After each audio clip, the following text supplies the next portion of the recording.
आज की इस वीडियो में हम लोग डिस्कस करेंगे सब्जेक्ट वर्ब एग्रीमेंट के जो बेहतरीन टॉप 10 रूल्स होंगे उनके ऊपर बारे में हम लोग डिस्कस करेंगे। जैसा कि आप लोगों ने देखा होगा थंबनेल में सब्जेक्ट वर्ब एग्रीमेंट की बात की गई है। ये सब्जेक्ट वर्ब एग्रीमेंट के जो रूल्स हैं ये किसी भी एग्ज़ाम के लिए इम्पोर्टेंट हैं। आप टीटी ले लीजिए, सीटेट ले लीजिए या केवीएस ले लीजिए, टीजीटी पीजीटी ले लीजिए। कुल मिलाकर जहाँ ग्रामर है तहाँ ये रूल आपको आएंगे ही आएंगे। अब सबसे पहली चीज़ तो हमें ये देखना है कि सब्जेक्ट वर्ब एग्रीमेंट होता क्या है। किसी सेंटेंस में अगर हम बात करें तो जो सबसे मेन इम्पॉर्टेंट जो पोर्शन होता है, जो इम्पॉर्टेंट पॉइंट होता है वो होता है सब्जेक्ट का। अब सब्जेक्ट का वर्ब के साथ जो रिलेशन होता है उसी को डिसाइड करने वाला ये रूल होता है, जिसको हम लोग बोलते हैं सब्जेक्ट वर्ब एग्रीमेंट। अगर सीधी भाषा में हम लोग बात करें अगर सीधी भाषा में हम बात करें तो जैसे आपने देखा होगा कि अगर ही है तो ही सिंगुलर है। आप सभी लोग इसको जानते होंगे। अब ही के साथ हम लोग यूज़ करते हैं इस का, आर का तो करेंगे नहीं। अब आर का यूज़ क्यों नहीं करेंगे? क्योंकि ये जो आर है, आर हेल्पिंग वर्ब है, ये ही जो कि सिंगुलर है उसके साथ एग्री नहीं करेगा। यानी अगर सब्जेक्ट आपका सिंगुलर है तो वर्ब आपकी सिंगुलर लगेगी। लेकिन अगर यहीं पे मैं लिखूं दे तो आपको ये पता होगा कि दे के साथ इज का कॉम्बिनेशन नहीं बैठेगा। यानी दे के साथ हम इज का यूज़ नहीं कर सकते, हम यूज़ करेंगे आर का। क्यों? क्योंकि दे का जो नंबर है वो है प्लूरल, और अगर सब्जेक्ट आपका प्लूरल है तो जो वर्ब आपकी होगी निश्चित रूप से वो प्लूरल होगी। यानी जिस नंबर और पर्सन का सब्जेक्ट होता है उसके साथ हम उसी नंबर की वर्ब या हेल्पिंग वर्ब का यूज़ करते हैं। और इस रूल को डिफाइन कौन करता है, इस रूल का डिसीजन किसके साथ हम किस वर्ब को लगाएं, इसका डिसीजन हम किसके हिसाब से लेते हैं, इसका डिसीजन हम करते हैं सब्जेक्ट वर्ब एग्रीमेंट के नियम के अनुसार। तो ज़्यादा समय ना लेते हुए सीधे सीधे मुद्दे पे आते हैं। बहुत बार आपके एग्ज़ाम में प्रश्न पूछा जाता है जिसमें आपको कंफ्यूज करने की कोशिश कराते हैं। एक बहुत ही इम्पोर्टेंट वर्ड है, अपना कंपटीशन का फेवरेट है, मेनी। और अगर सीधी भाषा में कहूँ तो आज का जो टॉपिक है अपना वो मेनी और मेनी आ का है। यानी मेनी वर्सेस मेनी आ, हम इस तरीके से इसको समझेंगे। अब अगर मेनी की बात करें, वैसे तो दोनों का अर्थ अगर हम निकालें हिंदी में तो दोनों का ही मतलब होगा कई। यानी मेनी का भी मतलब कई और मेनी ए का भी मतलब कई ही होता है, केवल लिखने के तरीकों का थोड़ा सा हेर फेर होता है। अब मेनी के पहले अगर हम आ लगाते हैं तो भी वही सेंस निकलेगा, इसके पहले हम ग्रेट लगाएंगे तो भी वही सेंस होगा। लेकिन जो क्वेश्चंस बनते हैं वो मेनी और मेनी ए के ऊपर बनते हैं। अब सिंपल सा कुछ पहले हम आपको इसका एक जो कॉम्बिनेशन बनता है उसको समझाएंगे, उसके बाद फिर सीधे सीधे हम लोग देखेंगे कि वर्ब्स और इनके साथ जो नाउन लगते हैं वो कैसे लगते हैं। अब अगर मेनी लगा, आपको सेंटेंस के स्टार्टिंग में मेनी मिला, तो इसके साथ जो आपका नाउन होगा, इसके साथ जो नाउन लगेगा वो आपका प्लूरल होगा। नाउन आपका जो लगेगा वो आपका प्लूरल होगा, और प्लूरल होने के साथ ही साथ वो आपका काउंटेबल फॉर्म में आएगा। यानी अगर मीनिंग है तो इसके साथ जो नाउन आपका लगेगा वो प्लूरल और काउंटेबल होगा।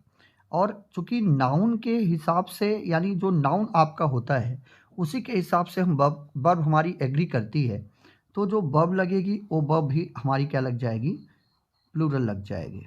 अब अगर हम मेनी आ की बात करें तो मेनी आ, आप सभी को पता होगा कि आ जो है वो एक की बात करता है, और एक जो है उसको हम काउंट करते हैं सिंगुलर के रूप में, ये हमारा होता है सिंगुलर।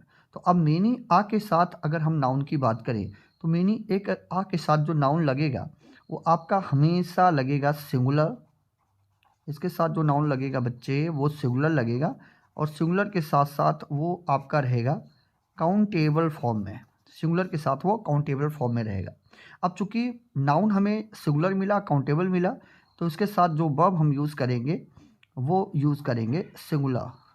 वर्ब जो यूज़ होगी वो हमारी यूज़ होगी सिंगुलर।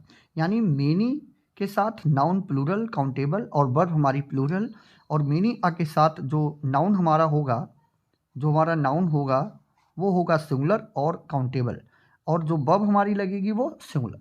इनको हम अगर एग्जाम्पल से समझना चाहें तो एक दो एग्जाम्पल हम लोग जल्दी से देख लेते हैं कि इनको रियल टाइम में किस तरीके से पूछा जाता है। अब सबसे पहली चीज़ एक दो सेंटेंस हम लोग देखेंगे एग्जाम्पल में।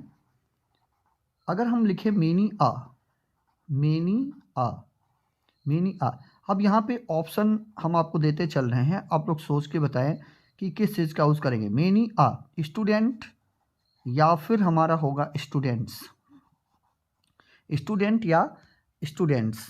अब फिर पहला एरर आपको यहाँ पे मिल सकता है, पहला एरर आपको इस जगह पे कंफ्यूज करने के लिए देते हैं।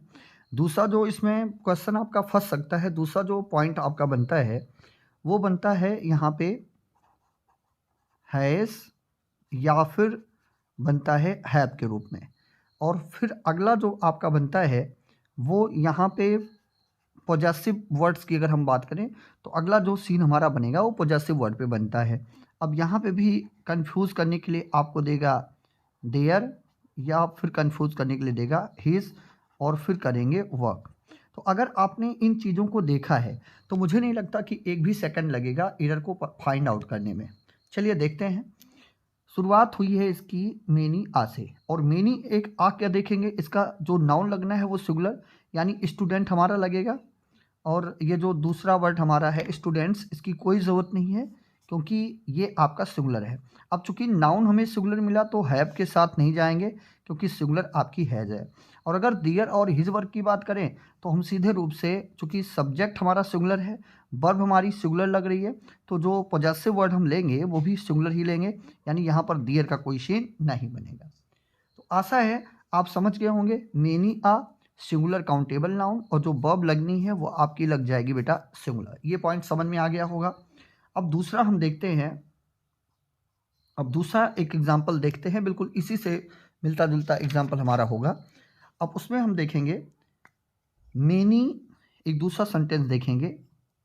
अब दूसरा है मेनी, मेनी, और फिर उसके बाद है मैन, मेनी मैन, और फिर हमने कर दिया यहाँ पे मैन, और फिर एक हमने लिखा यहाँ पे हैज़, और दूसरा ऑप्शन दे दिया हमने हैव, उसके बाद हमने लिख दिया कम। अब जल्दी से डिसीजन लें कि यहाँ पे आपका सही क्या है और गलत क्या होगा। चलिए फटाफट से देखते हैं। अब मेनी यहाँ पे लिखा है, और मेनी के साथ जो नाउन आना चाहिए वो प्लूरल आना चाहिए, यानी मैन का कोई सीन नहीं बनेगा, हमारा मैन होना चाहिए। और हैज़ और हैव में से चूंकि नाउन हमारा प्लूरल है इसलिए हम प्लूरल वर्ब के साथ जाएंगे, हैज़ का कोई यूज़ नहीं होगा। ये सेंटेंस आपका हो जाएगा मेनी मैन हैव कम, और यहाँ पे हो जाएगा many students has done his work. आशा है आपको यहाँ पे जो मैंने समझाना चाहा है, आ मेनी या मेनी आ, ये कॉन्सेप्ट आपकी समझ में आया होगा। सिंपल सी भाषा में कहूँ तो मेनी आपका है प्लूरल, मेनी है प्लूरल, और मेनी आ है आपका सिंगुलर। बहुत बहुत धन्यवाद। अगर वीडियो पसंद आई हो तो एक बार सेशन को लाइक कर दीजिएगा, और ऐसे ही मैं 10 बहुत कम समय में ऐसे ही 10 रूल मैं बताऊंगा जो किसी भी एग्जामिनेशन के फेवरेट हैं, और शायद आपका जो नज़दीकी एग्ज़ाम KVS का है उसमें आपकी ये मदद करे। बहुत बहुत धन्यवाद। Thank you.